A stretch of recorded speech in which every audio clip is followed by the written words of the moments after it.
Halo teman-teman semua, apa kabar? Semoga sehat selalu. Terima kasih telah hadir memenuhi undangan kami di kelas Kepo Online ini. Mungkin teman-teman ada yang bertanya, apa sih kelas Kepo Online ini? Kelas Kepo Online adalah kelas pengenalan pola makan online. Dalam kelas ini, kami akan memberikan edukasi pola makan dan pola hidup sehat selama 3 hari. Hari Senin, Selasa, dan Rabu. Pastikan teman-teman tetap hadir di kelas ini ya, sampai hari Rabu. Karena teman-teman akan mendapatkan banyak sekali informasi-informasi yang sangat bermanfaat. Dan ini juga merupakan bentuk dukungan kami, tim Herbalife, untuk mendukung program pemerintah, Germas, Program Gerakan Masyarakat Sehat. Apa yang melatar belakangi kami untuk menyelenggarakan kelas Kepo Online ini? Saat ini, makanan terlalu mudah didapatkan. Kalau dulu, nenek moyang kita untuk mendapatkan makanan, mereka harus melakukan aktivitas yang tinggi. Misalnya melaut, bercocok tanam, berburu, bahkan mereka berjalan kaki dengan jarak yang jauh dalam waktu yang lama. Majunya peradaban dan canggihnya teknologi membantu kita, memudahkan kita untuk mendapatkan makanan. Apalagi sekarang ya teman-teman, hanya lewat genggaman saja kita bisa pesan makanan melalui HP. Makanan sudah sampai di rumah kita. Tetapi, teman-teman tahu tidak kalau makanan yang beredar itu banyak sekali mengalami perubahan nutrisi. Kandungan nutrisi makanan saat ini menurun.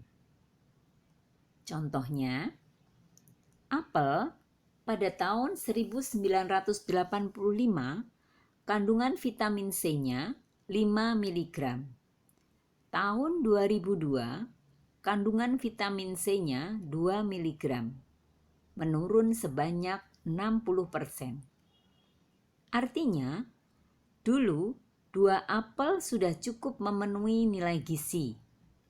Sekarang perlu 5 apel untuk memenuhinya. Namun, apabila kita mengkonsumsi 5 apel, kita akan kelebihan kalori yang akan disimpan sebagai lemak. Namun, apabila kita hanya konsumsi 2 apel, maka kita harus menambahkan suplemen untuk mencukupi nilai gizi tersebut dan juga agar kita tidak kelebihan kalori. Penurunan kualitas makanan saat ini disebabkan oleh kualitas tanah yang menurun, di antaranya penggunaan pupuk anorganik, pestisida, limbah seperti deterjen, limbah pabrik, plastik.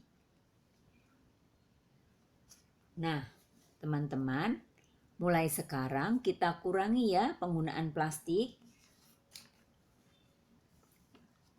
Penurunan kandungan nutrisi makanan juga bisa disebabkan karena proses panen yang dipercepat. Dan juga bisa karena proses pengangkutan hasil panen hingga sampai ke konsumen itu terlalu panjang.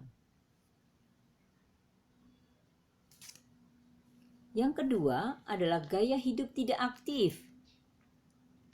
Bahkan untuk hal-hal yang sederhana, misalnya nonton televisi.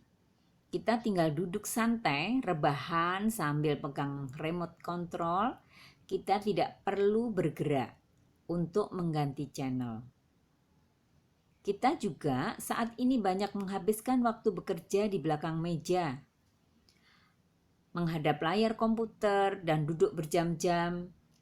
Kita sering lupa minum, lupa jam makan karena banyak cemilan di meja kerja kita. Saat ini hampir setiap rumah punya motor, sehingga orang cenderung menggunakan motor untuk mobilitas mereka. Bahkan jarak dekat, kita jarang sekali jalan kaki atau naik sepeda. Lebih nyaman naik motor. Untuk berbelanja pun saat ini bisa kita lakukan secara online.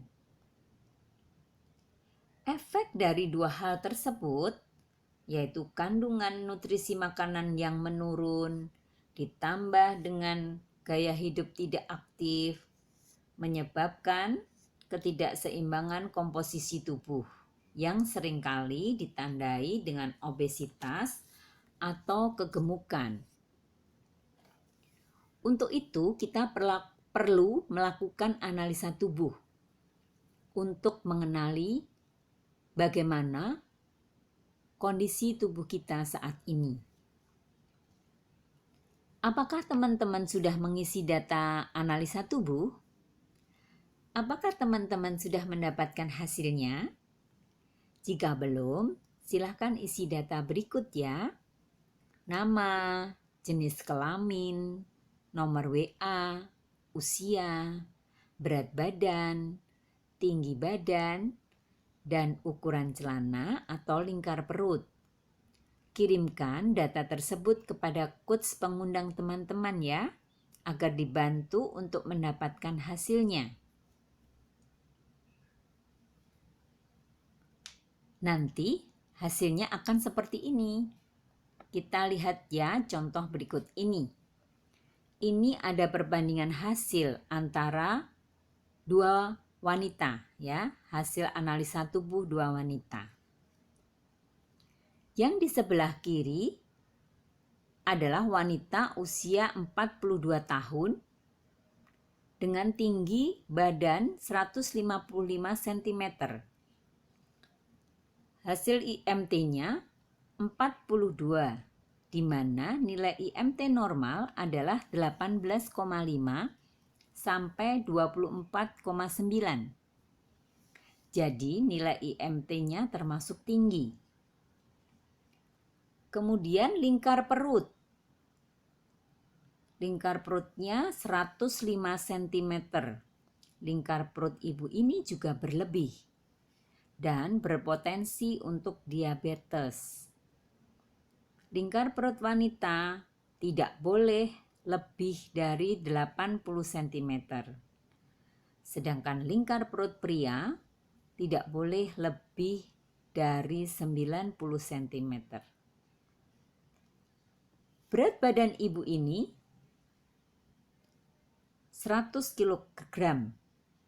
Berat badannya juga berlebih ya, di mana berat badan yang ideal dengan tinggi badan 155 cm kurang lebih sekitar 55 kg. Jadi, ibu ini harus menurunkan berat badan untuk mencapai berat badan yang sehat atau ideal. Nah, yang di sebelah kanan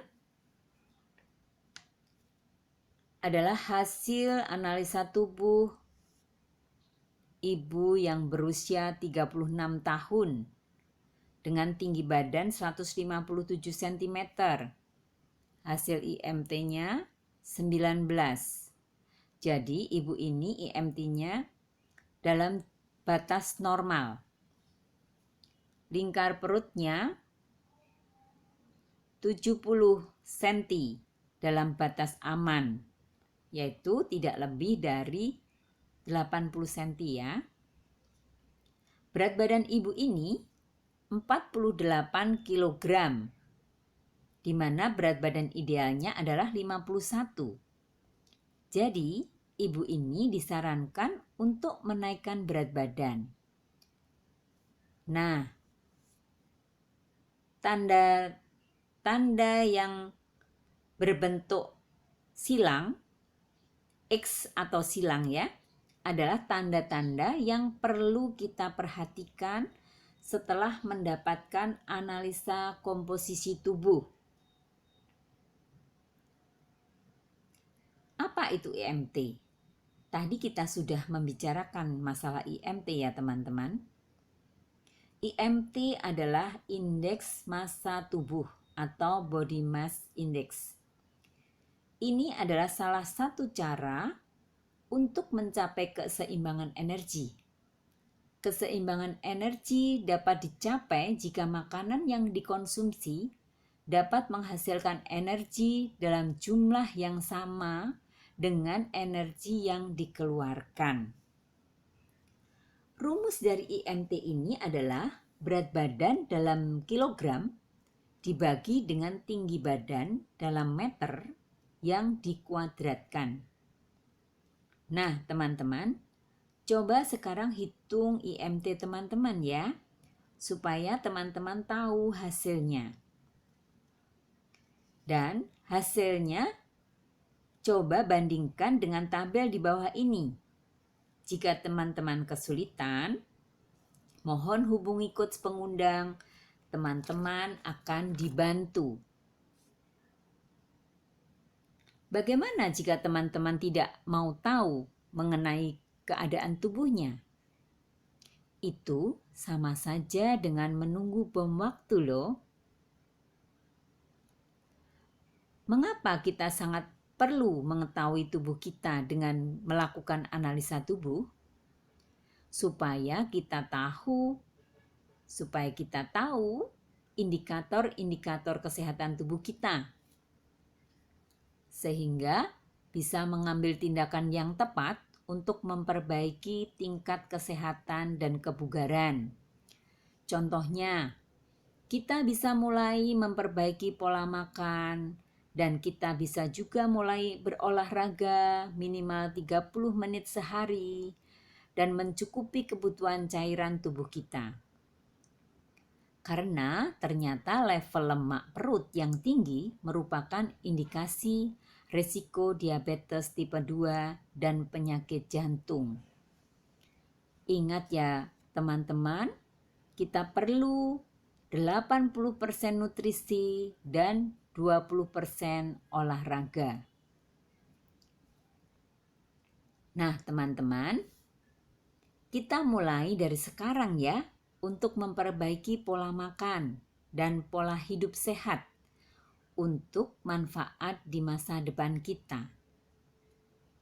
Besok hari kedua dan ketiga akan kami berbagi lebih banyak lagi tentang makanan dan nutrisi yang baik yang bermanfaat bagi tubuh kita. Kita akan belajar tentang karbohidrat, protein, lemak, sehingga kita lebih bijak memilih makanan. Terima kasih teman-teman. Sekian kelas kita hari pertama ini. Sampai bertemu besok di kelas dan jam yang sama. Selamat menjalankan aktivitas teman-teman dan sehat selalu.